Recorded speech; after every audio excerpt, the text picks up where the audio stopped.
So, hello guys, what's up? It's me again, Alicia nyo, at nagbabalik ulit para sa ating panibagong video. So, mga minamahal, I think pinagtatawanan po ng prosecutor, ng mga judges, ng International Criminal Court, ang pinapakalat nilang naratibo. Yung pinapakalat ng narrative ni Mijel Dea at ni Vice President Sara Duterte. Kasi 'di ba, nauna na nga sinabi ni Mijel Dea doon mismo sa hearing. Kasi sa mga hindi po nakakaalam, hindi naka-attend itong si former President Duterte doon mismo sa ICC, gawa nga daw po ng pagod daw siya, okay, sa biyahe. So pinayagan na lang siyang umattend via Zoom. So ang pinadala doon, mga minamahal, itong kanyang former executive secretary na nanungkulan sa loob ng 6 na taon kay former President Duterte na si Mijel Dea. So ngayon, nung umattend doon si Mijel Dea, ang kanilang naratibo, kinidnap daw, mga minamahal. Kinidnap daw itong si former President Duterte. And also, that is narrative din, one of the narrative din ni Vice President Sara Duterte. Maliban sa sumbong ni Mijel Dea na kaya daw po nahuli ng ICC itong si Digong because of pinupolitika daw po siya, magkaaway daw sila ng ng administrasyon. Bukod sa naratibo nila na yon, ang isa talaga na kanilang script nakalagay doon is itong paghuli daw kay former President Duterte, illegal daw at kidnapping. Yun yung naratibong pinapakalat talaga ni Sara Duterte, ng mga DDS, and yung boses ngayon ni Mijel Dea sa loob nung hearing kagabi sa International Criminal Court pre-chamber. So ngayon, feeling ko nga pinagtatawanan. Kasi, you know what, mga minamahal, sino ba yung humabla ng kaso? Diba ang nag-file si former Senator Antonio Trillanes? Tayo ang lumapit. Diba natatandaan ninyo? Tayo ang lumapit sa International Criminal Court. Oy, shout out mga minamahal kay former Senator Antonio Trillanes. Isa kang alamat. Matindi ka, Sentry. Wala akong masasabi sa'yo, kaya galing-galing mo sa napakahabang panahon man. Niyurak man yung pagkatao mo, binaboy ka man, lahat-lahat ginawa na sa'yo. Ikaw ay naninindigan pa din, tumitindig at nasa'yo pa din. Ang huling halakhak. Kay Dilima pala, mga minamahal, ang huling halakhak. Anyway, kasi yung schedule ni Digong, diba? Inabutan na ng 6 na buwan. September 25. Well, buti nga kay Digong, 6 na buwan lang, kay Dilima, 7 taon eh. By the way, mga minamahal, going back sa ating topic, sino ba yung naglakad? Sino ba ang humingi ng tulong sa ICC? Diba tayo? At sino din ba yung nagkusang nag-apply para makapasok tayo sa Rome Statute? Diba tayo din? Mga minamahal? Alright, at one of the signatories din dyan, mga minamahal, ay si President Bongbong Marcos. Diba? Leading by Miriam Defensor. So, sa madaling sabi, tayo ang humingi ng tulong sa ICC. Kasi yung kaso ni Digong, hindi lang nga yan simpleng homicide or simpleng murder. It is crimes against humanity, war crimes, genocide, na kadalasang ginagawa ng isang head of state na hindi kayang kasuhan sa simpleng kaso. Diba? Ang kailangan talaga dyan, ICC, mga minamahal. So ngayon, tayo yung humingi ng tulong dito sa International Criminal Court. Si Digong ay nilites, 'di ba? Kinasuhan, tapos to make the long story short, pumirma ang 3 prosecutor. 'Di ba? So nung pumirma, sinilbihan ng warrant of arrest itong si former President Duterte.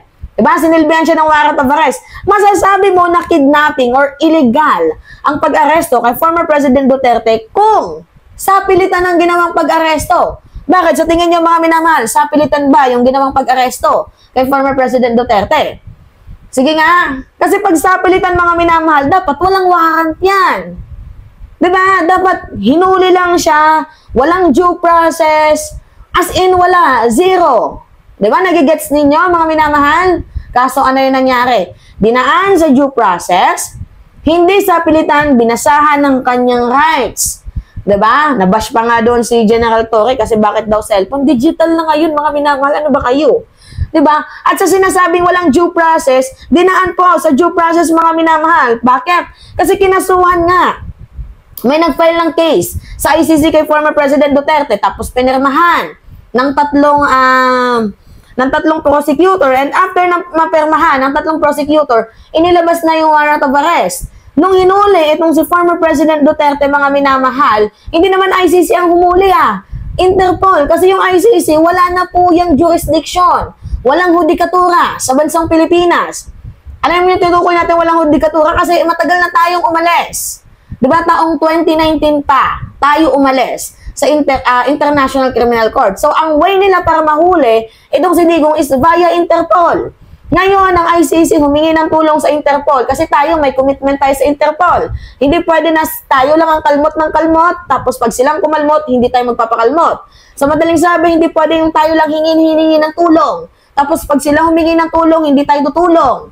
Diba lalo pat napakadaming fugitive, napakadaming pugante sa bansang Pilipinas na nagtatago ngayon sa ibang bansa. And we all know na malaki ang tulong na Interpol. So ngayon, ipinasa ng ICC ang warrant sa Interpol. Now na may warrant ng Interpol, kinontak nila ang authorities ng Pilipinas at nakipag-cooperate naman, mga minamahal, ang bansang Pilipinas. So hindi kidnapping yon.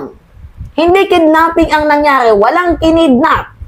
Hindi kagaya ng naratibo nila na kinidnap. Kasi kung kinidnap yan, dapat walang warrant of arrest yan. Kung illegal yan, dapat hindi dinaan sa due process. Ilang hearing ba ang naganap? Sa 8 taon, sa pakikibakan ni Sentry, ilang hearing ang naganap, ilang mga paninira, panyuyurak ang nangyari. Diba? Ang daming pinagdaanan bago makarating, mga minamahal, ang berdugo diyan sa ICC. So, dinaan sa legal na proseso. At si Digong na din mismo ang merong admission. Inadmit ni former President Duterte na yes, pumatay ako. Yes. Diba? O totoo yan. May Davao, that's what, yes. Diba? Sabi niya pa nga noon, hurry up habang buhay pa ako. Diba? Kasi hindi nyo na ako makakasunod pagpatay na ako. And besides, sabi niya, pag nandito na daw yung ICC, sisipain niya. Ano yung nangyari? Nung nandito na, mga minamahalang International Criminal Court, tapos nung nandoon na siya sa The Hague, the Netherlands, ay, Rodrigo, halos hindi na makapagbigkas. Pero kapag magmura, wagas. Maniwala kayo sa arte ni Digong? Sino'y naniniwala sa drama ni Digong? Kukultukan ko talaga. Imagine ang lakas niyang magmura sa Hong Kong. Ang lakas niyang mambuli sa Hong Kong. Then right after, mga minamahal, ng kanyang pambubuli, bigla nyo na lang maririnig, Duterte. My God! Ginagamit lang nila, mga minamahal, yung emosyon ninyo. Huwag kayong magpapabudol. Mas nakakaawa yung mga taong nadamay, nawalan ng buhay, nayurak ang pagkatao, sa madaling sabi, nawalan ng buhay dahil sa maling implementation ng kanyang war on drugs na ang sabi niya, sasaluhin niya daw ang lahat ng kapulisan na merong gawa. Mga minamahal, nagigets ninyo? Si Digong ang may kasalanan. Siya ang gumawa ng kasalanan sa lahat ng ito. At yung ICC, mga minamahal, hindi naman kasi yan yung sabi ko sa inyo, simpleng kaso.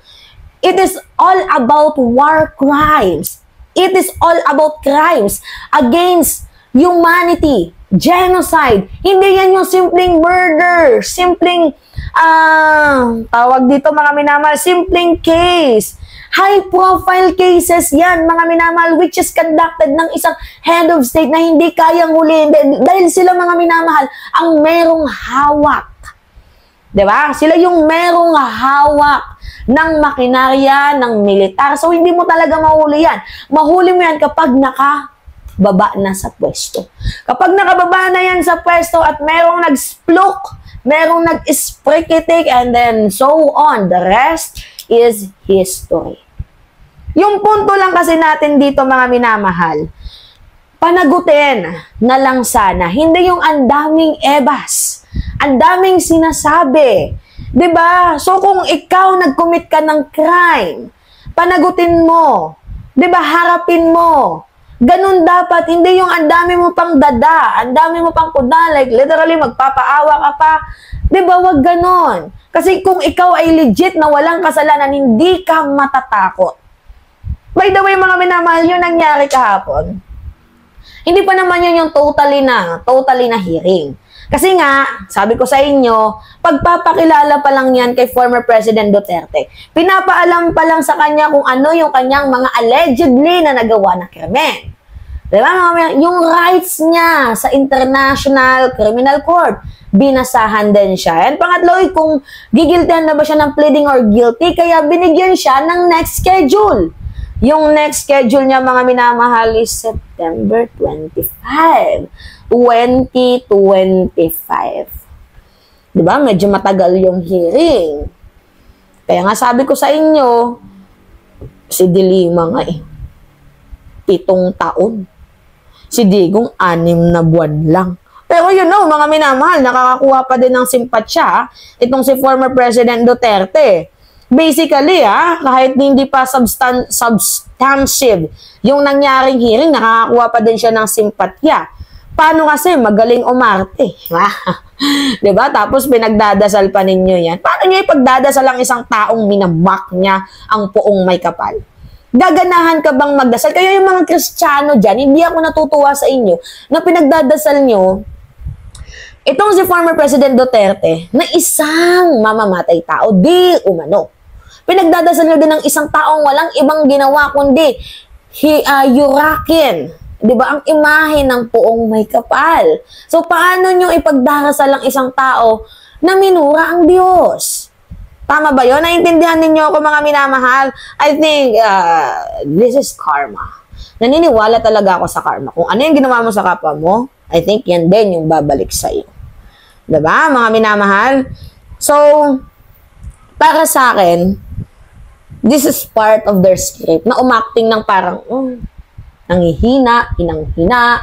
Kasi yung mga Pilipinong madaling madala sa mga acting. Diba? Naaawa. Ay, namatay si Geto, ganyan. Kailangan iboto natin yun. Di ba may mga ganon? Nagigets ninyo? So, kailangan kasi frustrated chess master yan, mga minamahal. Itong si former President Duterte. Like what I said, frustrated chess master. Diba? Chess master yan. So, alam niya yung kilite ng mga Pilipino. Ngayon na alam niya yung kilite ng mga Pilipino, yan yung ginagamit niyang weapon. Diba? Weapon para ang reflection kay Sara Duterte, na si Sara Duterte ay dapat, mga minamahal, na iboto, dapat i-promote.